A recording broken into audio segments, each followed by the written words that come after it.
Hi everyone, this video is just going to go through the process of starting off the first of the portfolio tasks for the CO4073 portfolio and interview for the programming tasks. So I've got Moodle open here on the left hand side.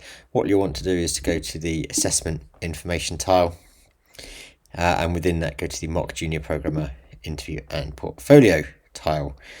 You'll find the starter project, which is an IntelliJ IDEA project that you'll need to download and where you'll write the code, and you'll find the portfolio task there. So we'll start by downloading the portfolio task. You'll need to unzip this once you've downloaded it. So I will, you'll see here this has already been unzipped for me by macOS, but on Windows you'll need to extract the file that you wish to download. Once that has been downloaded, you can go to IntelliJ IDEA. You can use the open option and then browse there to your downloads and select the folder that contains the project. Do be careful, sometimes on Windows you may find two folders, one inside the other, both called UCCB. Just make sure you open the innermost folder, i.e. the one that contains the source folder and the UCCB .iml file. So I'm going to click OK on that. Just so we can see two things at once, I'm going to move this just to one side of the screen, and I'm going to bring up the project navigator to show the files in the project. I'm also going to open the portfolio tasks, which show you what you need to do for this assessment. Please do take the time to read it if you've not done already, but I'm just going to jump to the first part for the task for portfolio task 1, which are due in week 3. What I want to do is just show you how to get started. So the first thing we need to do is make sure that we are writing the code in the correct place. The first few for task 1 go in the balance tools class. You can find all of the classes in the source folder, and if we it's already open, but if we were to double click on balance tools, it would open up on this side of IntelliJ IDEA.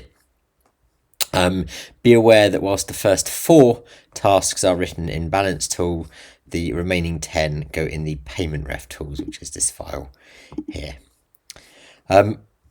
What I also want to do is to show you how to run the tests, so you can test that your solutions to each of the problems are correct using the pre-supplied tests.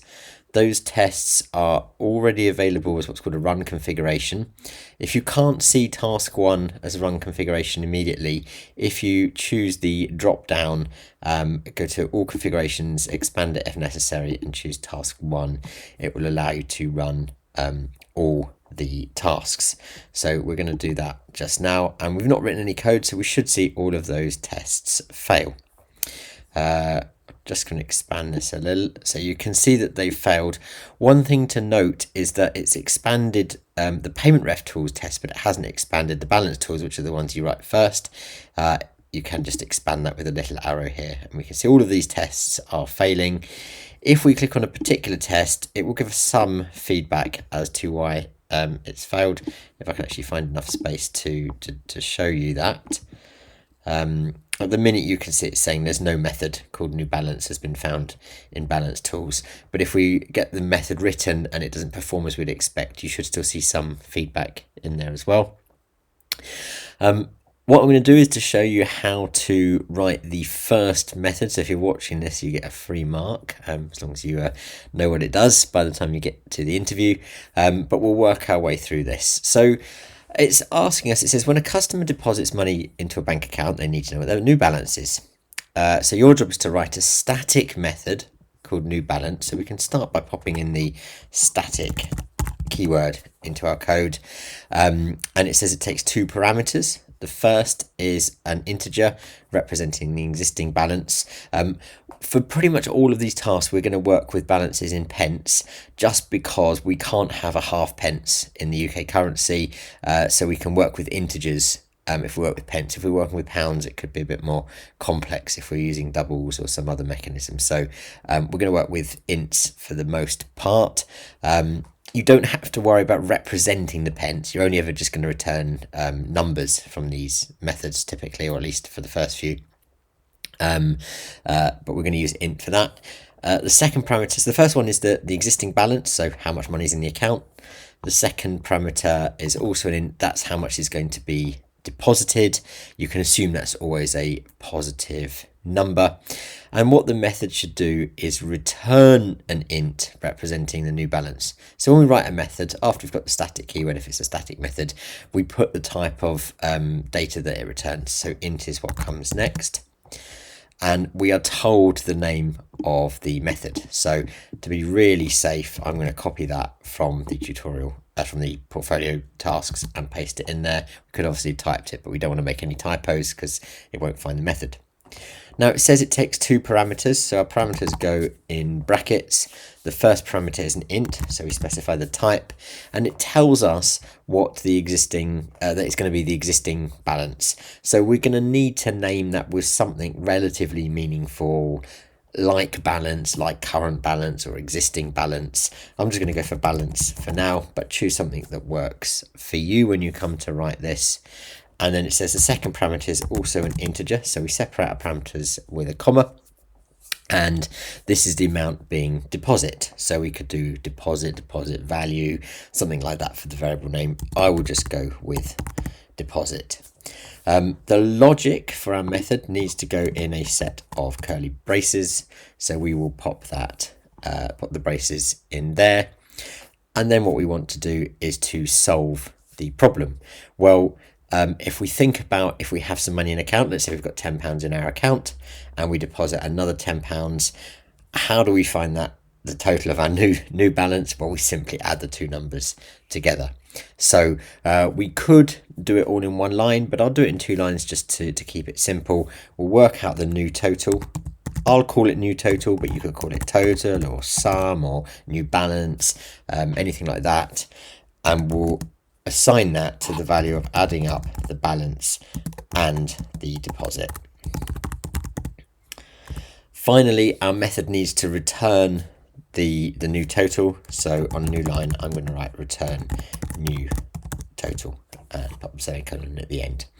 Don't worry about the warning. It's just IntelliJ IDEA suggesting we could write it on one line, but we don't need to. It's just trying to simplify it for us. Once you've done that, what you can do is run the tests again. You can hit the same run button. You can run individual tests just by right clicking on it and running a particular test. But if you've changed and run a different test, you might need to reselect the task 1 configuration to run all of the tests. So I'm going to hit run again now. I'll have to re-expand balance tools, but what you can see now is that the new balance test passes. So your job is to read all of the various briefings for each of the different methods that you've got to write and continue to add, for here, the remaining 3 methods. Do add the first one that I've just written as well with your own, choose your own parameter names and your own variable names as you would write it if you were writing it yourself. But then add the remaining methods that you're able.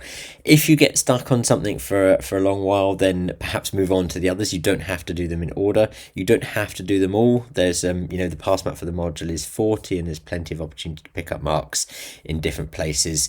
But these are probably, these first 14 or so, probably some of the easier ones. So do your best to get as many marks as you can.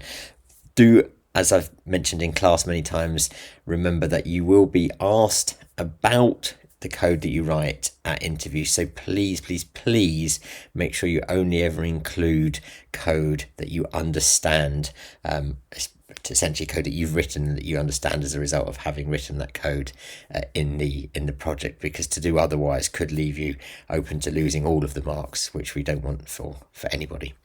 And final reminder, once you've done those 4 or as many as you can, these methods go in the payment ref tools class. You'll need to open that one and add those in there.